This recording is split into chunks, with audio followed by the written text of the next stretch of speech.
بسم اللہ الرحمن الرحیم۔ السلام علیکم دوستو، میں فہیم عباس آپ کو خوش آمدید کہتا ہوں نیوز کے ایف اے میں، اور امید کرتا ہوں کہ آپ سب خیریت سے ہیں اور آج کے دن کا ایک اچھا سا آغاز بھی کر چکے ہیں۔ آج ہم اپنے پروگرام میں ایک نہایت ہی اہم موضوع کو زیر بحث لائیں گے، اور وہ موضوع ہے مہنگائی۔ مہنگائی سے صرف ہم ہی پریشان نہیں ہیں، ہم سے پہلی والی نسلیں وہ بھی یہی شکایت کرتی رہی، بلکہ اپنے بزرگوں کے ساتھ جب ہم چیزوں کی قیمتوں کے حوالے سے جب بات کرتے تو ہمیں بڑی حیرانگی ہوتی ہے کہ وہ جب بتاتے تھے کہ صرف کچھ سکوں میں اصلی گھی آ جایا کرتا تھا، اور ایک بڑی مختصر سی اتنی تنخواہیں ہوا کرتی تھیں جتنی آج بچے شاید پاکٹ منی بھی نہیں لیتے ہیں، اور اس سے بھی گزارے ہو جایا کرتے تھے۔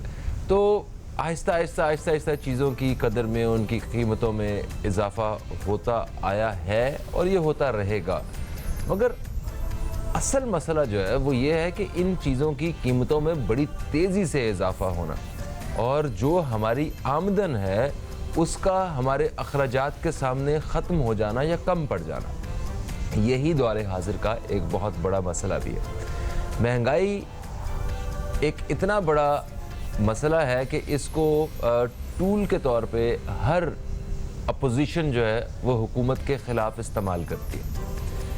پچھلی حکومت جب وزیر اعظم عمران خان صاحب تھے تو اپوزیشن نے بلکہ پورے ملک کی سیاسی جماعتوں نے مل کے مہنگائی کے خلاف آواز اٹھائی اور عمران خان کی حکومت کو ناکام کرنے کی پوری کوشش کی۔ حکومت بدل جاتی ہے، مہنگائی کا مسئلہ ابھی بھی جوں کا توں۔ تو کیا کسی حکومت کے کسی پلان سے، ان کی اسٹریٹجی سے مہنگائی کو قابو کیا جا سکتا ہے، یا مہنگائی جو ہمارے ہاں ہے یہ پوری دنیا میں اسی طرح کی مہنگائی ہے، یا ہمارے ہاں وہ مہنگائی زیادہ ہے، اور اس کے زیادہ ہونے کی کیا وجوہات ہیں؟ دنیا میں جو مہذب معاشرے ہیں یا جو اچھے ویل سیٹلڈ کنٹریز ہیں، انہوں نے اپنے ملک میں جو ہے وہ مہنگائی پہ کس طرح قابو پایا ہے، آج ہم ان ماڈلز پہ اور اس حوالے سے اپنے پروگرام میں بات کریں گے۔ میرے ساتھ اسٹوڈیو میں جو مہمان موجود ہیں، آپ ایک میزبان بھی ہیں، اب آپ ایک ٹی وی چینل پہ شو ہوسٹ کرتے ہیں، اس کے ساتھ ساتھ آپ ایک تجزیہ کار ہیں، آپ ایجوکیشنسٹ ہیں، آپ ماہر معاشیات ہیں۔ جناب محمد اکمل چودھری صاحب، آپ کو خوش آمدید، السلام علیکم، کیسے ہیں آپ؟ وعلیکم السلام جناب، بس آپ کی طرح ہی ہیں، جیسے آپ ماشاءاللہ ینگ نظر آ رہے ہیں، ہم وہاں تک تو نہیں پہنچ سکتے لیکن الحمدللہ بس جیسے بھی ہیں ٹھیک ہیں۔ اکمل بھائی دیکھیں، بات یہ ہے کہ میں ینگ ہوں بھی، بالکل اس میں تو کوئی شک نہیں ہے۔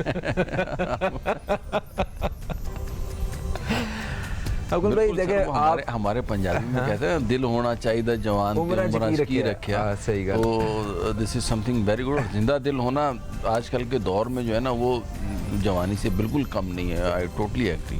Thank you so much. اچھا اکمل بھائی، آپ ویسے آپ کو کیا پتا کہ مہنگائی کیا ہوتی ہے؟ یہ تو ہم لوگوں کو پتا ہو، غریب لوگوں کو۔ میں کو سوئٹزرلینڈ میں رہتا ہوں۔ چلیں، آپ سے پہلا سوال ہی یہ ہے کہ مہنگائی ہوتی کیا ہے؟ دیکھ، مہنگائی کے حوالے سے میں پہلے تھوڑی سی ایک ٹیکنیکل ٹرم میں بات کروں۔ مہنگائی جسے ہم اپنی اکانومی کی زبان میں کہتے ہیں افراط زر یا انفلیشن، اور انفلیشن کا مطلب یہ ہے کہ آپ کی جو کرنسی ہے یا جو آپ کی جو بھی لوکل کرنسی ہے اس کی قدر میں کمی ہو جانا، اور اس کے نتیجے میں آپ کو اشیاء ضروریہ یا جو بھی چیزیں آپ مارکیٹ سے خریدنے جاتے ہیں وہ مہنگی ملنا۔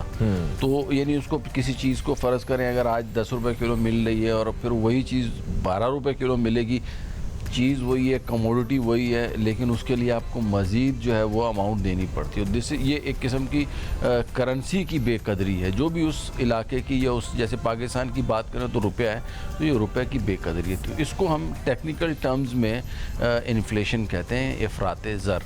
اور مہنگائی جو ہے نا عام کہتے ہیں، اب اس کی کئی ساری اقسام ہوتی ہے، اب میں اس سے اگر ڈیٹیل میں جاؤں گا کہ کنزیومر پرائس انڈیکس ہو گیا، سینسٹیو پرائس انڈیکس ہو گیا، پھر اس کے بعد سپلائر